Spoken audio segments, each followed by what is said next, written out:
Friends, आज हम सभी अथ द्वितीय अध्याय का श्रवण करेंगे, जिसमें माता भक्ति और नारद जी का संवाद है और नारद जी प्रयास करेंगे माता भक्ति के दुखों को दूर करने का। तो चलिए पाठ श्रवण करते हैं। नारद जी ने कहा, हे बाले, तुम व्यर्थ ही अपने को क्यों खेद में डाल रही हो?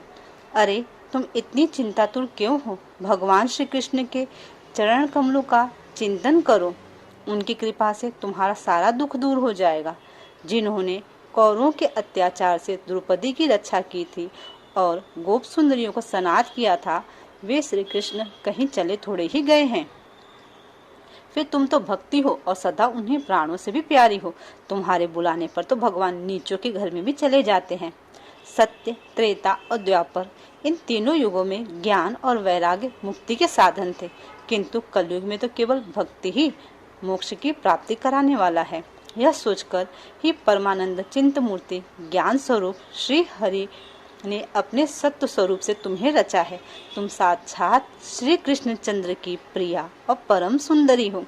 एक बार जब तुमने हाथ जोड़कर पूछा था कि मैं क्या करूं, तब भगवान ने तुम्हें यही आज्ञा दी की थी, मेरे भक्तों का पोषण करो। तुमने भगवान की वह आज्ञा स्वीकार कर ली। इससे तुम पर श्री हरि बहुत प्रसन्न हुए और तुम्हारी सेवा करने के लिए मुक्ति को तुम्हें दासी के रूप में दे दिया।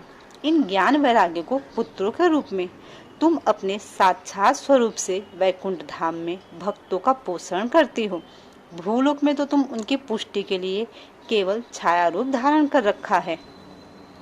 तब तुम मुक्ति, ज्ञान और वैराग्य को साथ लिए पृथ्वी तल पर आई और सतयुग से द्वापर पर्यंत बड़े आनंद से रही। कलयुग में तुम्हारी दासी मुक्ति पाखंड रूप रोग से पीड़ित होकर क्षीण होने लगी थी, इसलिए वह तो तुरंत ही तुम्हारी आज्ञा से वैकुंठ लोक को चली गई।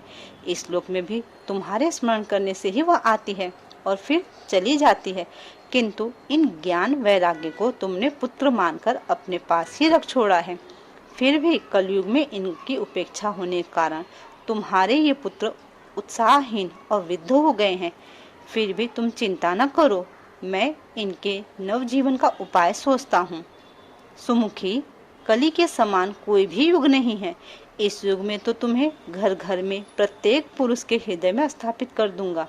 देखो, अन्य सब धर्मों को दबाकर और भक्ति विषयक महोत्सवों को आगे रखकर यदि मैंने लोक में तुम्हारा प्रचार न किया तो मैं श्री हरि का दास नहीं।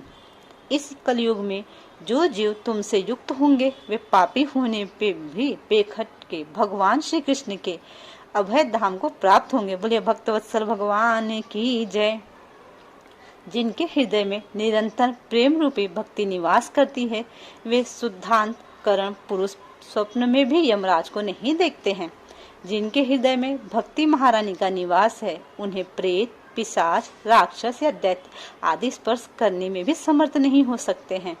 भगवान तप, विद्याधन, ज्ञान और कर्म आदि किसी भी साधन से वश में नहीं किए जा सकते हैं। वे केवल भक्ति से ही वशीभूत होते हैं। इसमें श्री गोपीजन प्रमाण है। मनुष्यों का सहस्त्रों जन्म के पुण्य प्रताप से भक्ति में अनुराग होता है। कलयुग में केवल भक्ति ही सार है। भक्ति से ही साक्षात श्री कृष्णचंद्र सामने उपस्थित हो जाते हैं। जो लोग भक्ति से द्रोह करते हैं, वे तीनों लोकों में दुख ही दुख पाते हैं। पूर्व काल में भक्त का तिरस्कार करने वाला दुर्वासा ऋषि को बड़ा कष्ट उठाना पड़ा था। बस व्रत, तीर्थ, योग, यज्ञ और ज्ञान चर्चा आदि बहुत से साधनों की कोई आवश्यकता नहीं है। एकमात्र भक्ति ही मुक्ति देने वाली है। सूत जी कहते हैं, इस प्रकार नारद जी के निर्णय किए हुए अपने महात्म्य को सुनकर भक्ति के सारे अंग पुष्ट हो गए और वो उनसे कहने लगी। भक्ति ने कहा, नारद जी, आप धन्य हैं। आपकी मुझ में निश्चल प्रीति है। मैं सदा आपके हृदय में रहूंगी, कभी आपको छोड़कर नहीं जाऊंगी। साधो, आप बड़े कृपालु हैं। आपने क्षण भर में ही मेरा सारा दुख दूर कर दिया, किंतु अभी मेरे पुत्रों में चेतना नहीं आई है। आप इन्हें शीघ्र ही सचेत कर दीजिए, जगा दीजिए। सूत जी कहते हैं, भक्ति के ये वचन सुनकर नारद जी को बड़ी करुणा आई और वे उन्हें हाथ से हिला डुला कर जगाने लगे। फिर भी उनके कानों के पास मुंह लगाकर जोर जोर से, ओ ज्ञान जल्दी उठ जाओ, ओ वैराग्य जल्दी जग पड़ो। फिर उन्होंने वेद ध्वनि, वेदांत घोष और बार बार गीता पाठ करके उन्हें जगाया। इससे वे जैसे तैसे बहुत जोर लगाकर उठे, किंतु आलस्य के कारण वे दोनों जम्भाई लेते रहे, नेत्र उघाड़ कर देख भी नहीं सके। उनके बाल बगुले की तरह सफेद हो गए थे। उनके अंग प्रायः सूखे काठ के समान निस्तेज और कठोर हो गए थे। इस प्रकार भूख प्यास के मारे अत्यंत दुर्बल होने के कारण उन्हें फिर सोते देख नारद जी को बड़ी चिंता हुई और वो सोचने लगे, अब मुझे क्या करना चाहिए। इनकी यह नीति और इससे भी बढ़कर इनकी वृद्धावस्था कैसे दूर होगी। सौनक जी इस प्रकार चिंता करते करते वे भगवान का स्मरण करने लगे। उसी समय यह आकाशवाणी हुई कि हे मुने, खेद मत करो, तुम्हारा यह उद्योग निसंदेह सफल होगा। देवर्षि, इसके लिए तुम्हें एक सत्कर्म करो।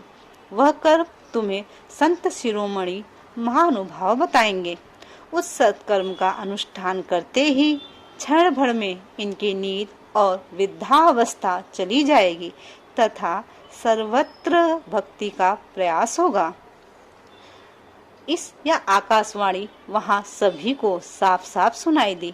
इससे नारद जी को बड़ा विस्मय हुआ और वो कहने लगे, मुझे तो इसका कुछ आश्चर्य समझ में नहीं आया।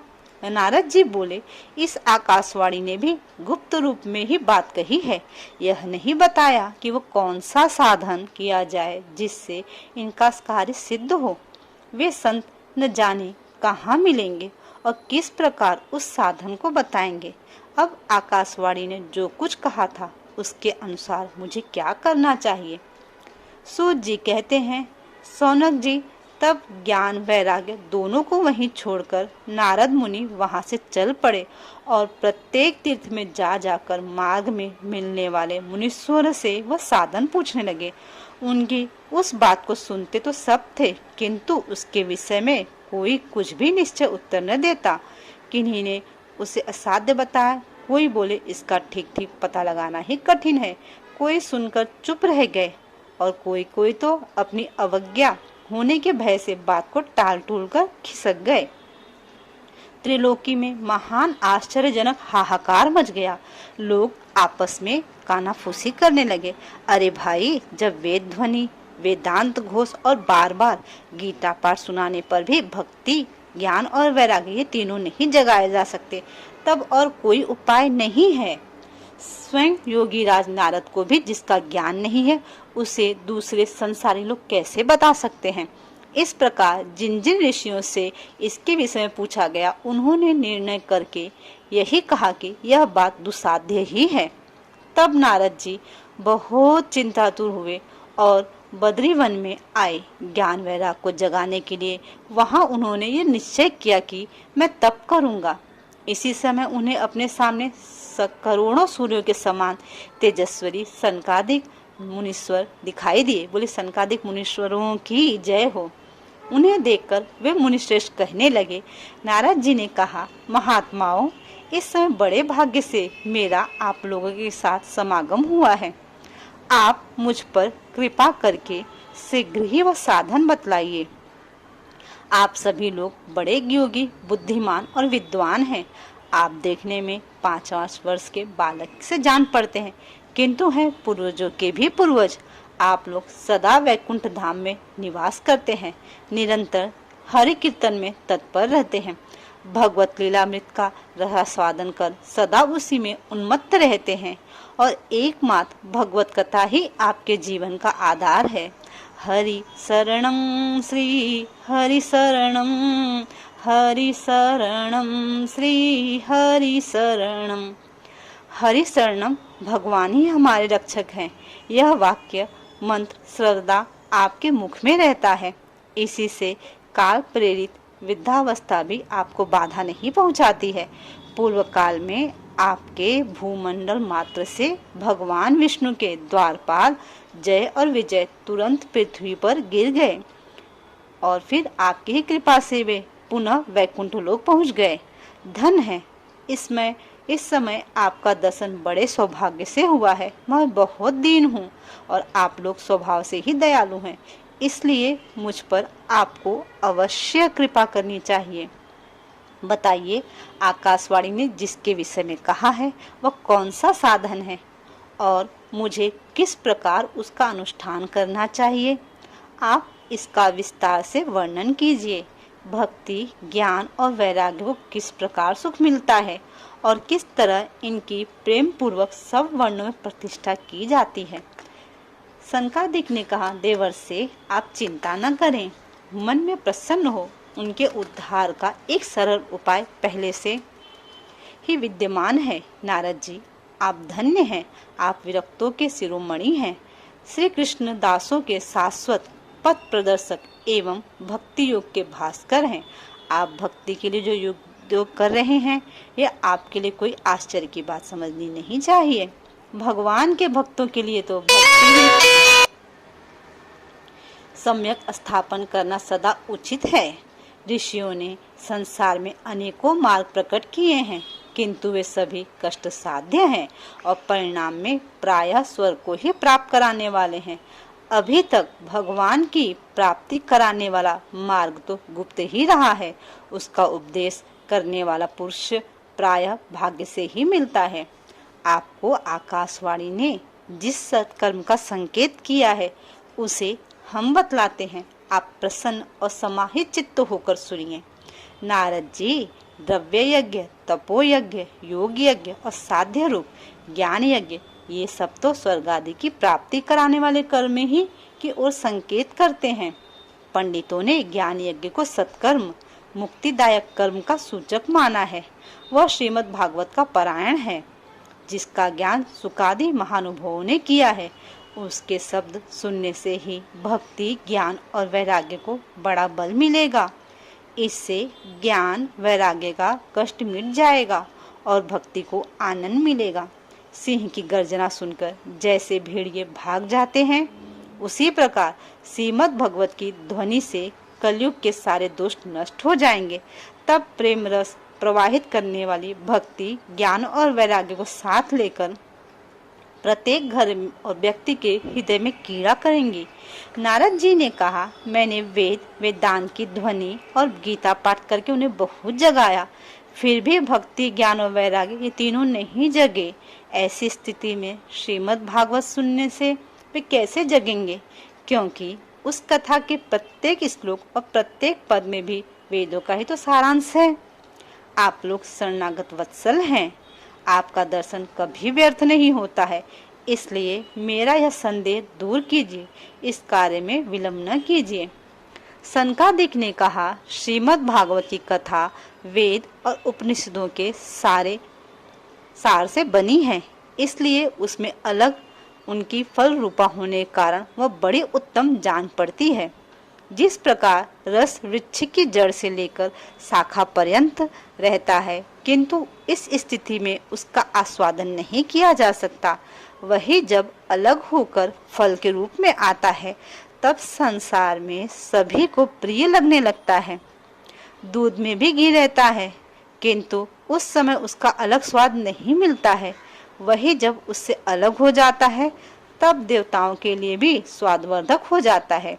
खांड एक के ओर छोर और बीच में भी व्याप्त रहती है, तथापि अलग होने पर उसकी कुछ और ही मिठास होती है। ऐसी ही यह भागवत की कथा है।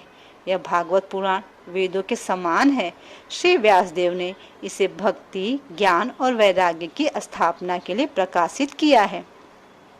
पूर्व काल में जिस समय वेद वेदांत के पारगामी और गीता के भी रचना करने वाले भगवान व्यासदेव खिन्न होकर अज्ञान समुद्र में गोते खा रहे थे, उस समय आपने ही उन्हें 4 श्लोकों में इसका उपदेश किया था।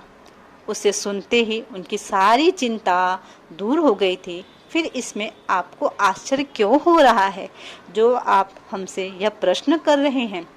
आपको उन्हें शोक और दुख का विनाश करने वाला श्रीमद् भागवत महापुराण ही सुनाना चाहिए। नारद जी ने कहा, महानुभाव, आपका दर्शन जीव के संपूर्ण पापों को तत्काल नष्ट कर देता है।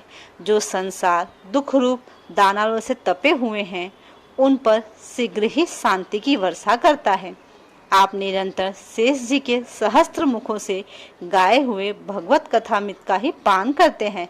मैं प्रेम लक्षणा भक्ति का प्रकाश करने के उद्देश्य से आपकी शरण लेता हूँ। जब अनेकों जन्मों के संचित पुण्य पुंज का उदय होने से मनुष्य को सत्संग मिलता है, तब वह उसके अज्ञान जनित मोह और मदरूप अंधकार का नाश करके विवेक उदय होता है। इति श्री पद्म पुराणे उत्तरखंडे श्रीमद् भागवत महात्म्ये कुमार नारद संवादो नाम द्वितीयो अध्यायः। बोलिए भक्तवत्सल भगवान की जय, राधा रमण भगवान की जय, माता भक्ति देवी की जय, व्यास जी भगवान की जय, सुख जी महाराज की जय, सौनकादिक ऋषियों की जय, सनक सनंदन कुमारों की जय, नर नारायण भगवान की जय, माता सरस्वती की जय, गजानन गणपति भगवान की जय, सदाशिव उमापति महादेव की जय।